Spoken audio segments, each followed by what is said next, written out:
Hello students, today we'll start chapter 1 Concept and Significance of Statistics in Economics of Class 11th। तो बेटा सबसे पहले हम इसमें जानेंगे कि स्टैटिस्टिक्स का मतलब क्या होता है या इसे सबसे पहले यूज़ करने वाले कौन थे। जो term statistics was first used by German scientist Gottfried Achenwall in 1749। So he is also known as the father of statistics. और जो बेटा ये वर्ड स्टैटिस्टिक्स था एक जर्मन वर्ड है जो उसका मतलब है political state. In the early years, scope of statistics was primarily limited to collection of data for determining the economic and social conditions of the people living in different parts of the country. But with the passage of time, the scope of statistics widened. For some time, statistics was regarded as a branch of economics, but now it has become a full-fledged independent subject. In the present time, statistics not only a science of the state, but it also includes all types of quantitative analysis. Then we discuss the difference between the quantitative and the qualitative analysis or the variables. What do you mean by the quantitative data? The variables which can be expressed in numerical terms are known as quantitative variables. बेटा जिन variables को हम numerical terms में express कर सकते हैं वो quantitative variables कहलाते हैं। जैसे हम टेम्परेचर को मेजर करते हैं डिग्री सेल्सियस में, डिग्री फ़ारेनहाइट में, हाइट को मेजर करते हैं सेंटीमीटर में, वेट को मेजर करते हैं ग्राम्स एंड केजीज में। तो इनकी वैल्यूज़ को हम न्यूमेरिकली एक्सप्रेस कर सकते हैं, वो डेटा क्वांटिटेटिव डेटा कहलाता है। देन द क्वालिटेटिव डेटा, जो वेरिएबल्स हम न्यूमेरिकल टर्म्स में एक्सप्रेस नहीं करते वो डेटा क्वालिटेटिव वेरिएबल्स कहलाते हैं। जैसे ऑनेस्टी, ब्यूटी, इंटेलिजेंस, हम इनको रैंक तो कर सकते हैं इनकी क्वालिटी के अकॉर्डिंग, बट हम इन्हें इसमें इंक्लूड नहीं करेंगे जब तक कि हम इनको न्यूमेरिकल इक्विवेलेंस असाइन ना करें। Then we move to the characteristics of statistics. The first characteristics of statistics as a plural sense or in the plural noun means first is statistics are aggregate of facts. जो statistics बेटा हम collect करते हैं उसके अंदर number of facts होते हैं। एक सिंगल फिगर या आइसोलेटेड फिगर को हम स्टैटिस्टिक्स नहीं कहते क्योंकि इन फिगर्स को हम कंपेयर नहीं कर सकते। तो we can say that a single fact cannot be called statistics even though the fact is numerically expressed. It is not placed in relation to any figure. It is not statistics. अगर हम उसके बीच में कोई relationship नहीं निकाल पाते तो वो statistics नहीं है। Statistics should be aggregate of facts and not one fact only. For example, a single figure of 60 marks is not statistics, but a series relating to the marks of a group of students will be called statistics.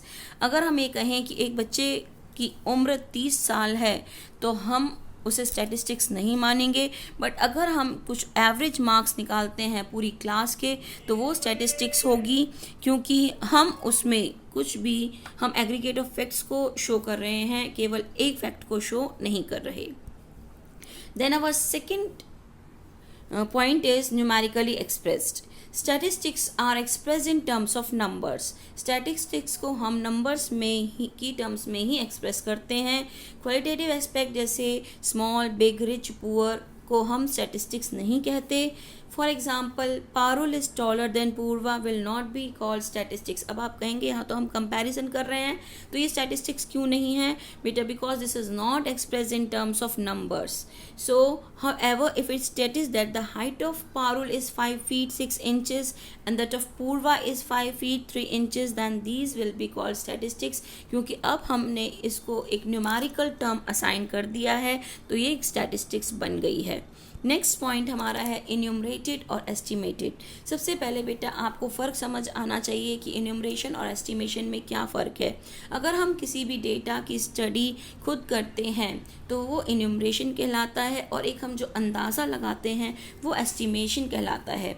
जो numerical facts या statistical data हम इकट्ठा करते हैं या collect करते हैं actual counting के द्वारा, ठीक है, वो इन्यूमरेशन होता है, और जो हम अंदाज़ा लगाकर करते हैं वो एस्टिमेशन कहलाता है।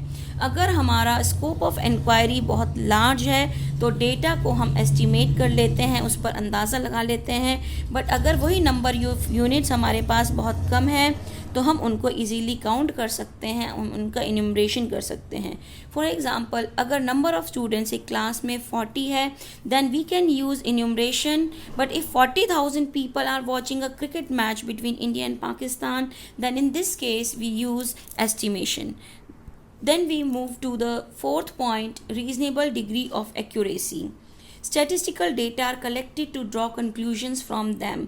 जो भी हम स्टैटिस्टिकल डेटा कलेक्ट करते हैं तो उससे हम कंक्लूजन्स निकालने के लिए उसको कलेक्ट किया जाता है। ये बहुत ज़रूरी है कि वो रीजनेबली एक्यूरेट हो। Lack of accuracy can cause misleading conclusions. अगर हमारे पास एक्यूरेसी नहीं होगी तो हमारे जो कंक्लूजन्स हैं वो मिसलीडिंग होंगे, वो प्रॉपर नहीं होंगे। तो डेटा को हम इन्यूमरेट भी कर सकते हैं और एस्टिमेट कर सकते हैं, but without affecting their reasonable standard of accuracy.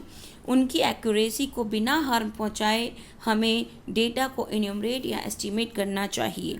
Then our fifth point is statistics should be collected in a systematic manner. Statistics को हम systematic manner में कलेक्ट करते हैं, एक प्लान वे में कलेक्ट करते हैं तो उसके रिजल्ट्स ज़्यादा बेटर निकलते हैं।